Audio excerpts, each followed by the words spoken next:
Next questioner. There's been talk about Pakistan forming relations with Israel, and we know the winds of change are blowing through the Middle East. Is this in the cards, and why?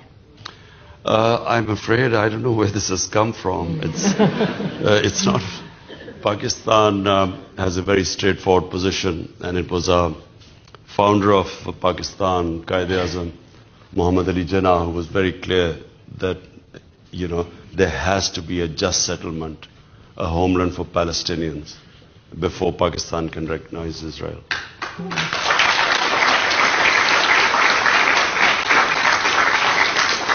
Pakistan کا تو موقف ہے قائد اعظم کی 1948 میں statement دی ہوئی تھی کہ جب تک کہ فلسطینیوں کو ان کا حق نہیں ملے گا، انصاف نہیں ملے گا، ہم ان کو تسلیم نہیں کر سکتے، اور اسی پہ پاکستان کھڑا ہے. Do you think this whole topic of normalizing ties with Israel has damaged Pakistan's relationship with some Arab countries?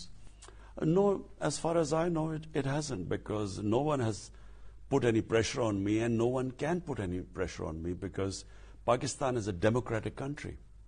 And if you do a referendum in Pakistan, you will know where the people of Pakistan stand.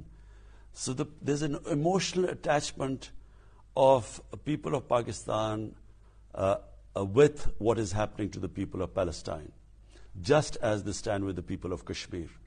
So this emotional attachment with their cause means that anyone in this country who's a democratic leader, if he decides to recognize Israel, he would be going against the will of the people of this country.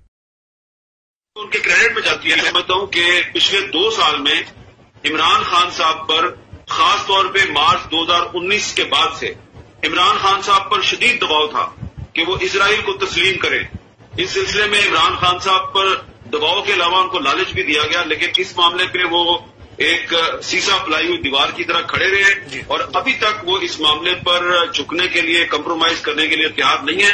اور میں یہ سمجھتا ہوں کہ آنے والے وقت میں آپ کو پتا چلے گا کہ پچھلے 2 سال میں عمران خان پر کتنا دباؤ ڈالا گیا، لیکن عمران خان نے اسرائیل کے معاملے پر کوئی بازی نہیں کی، اور یہ ان کا بہت بڑا کریڈٹ ہے.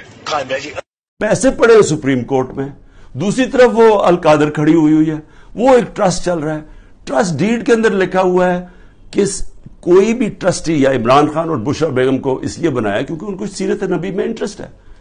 جب آپ ٹرسٹ بناتے ہیں، لوگوں کو ان کو لے کے آتے ہیں جو کہ اپنا ٹائم دے سکیں، کیونکہ اس میں کوئی تنخواہ تو ملتی نہیں ہے، اس میں کوئی ٹی اے ڈی اے نہیں ملتا. یہ آپ مفت تب کام کرتے ہیں جب آپ کا شوق ہو کسی چیز میں.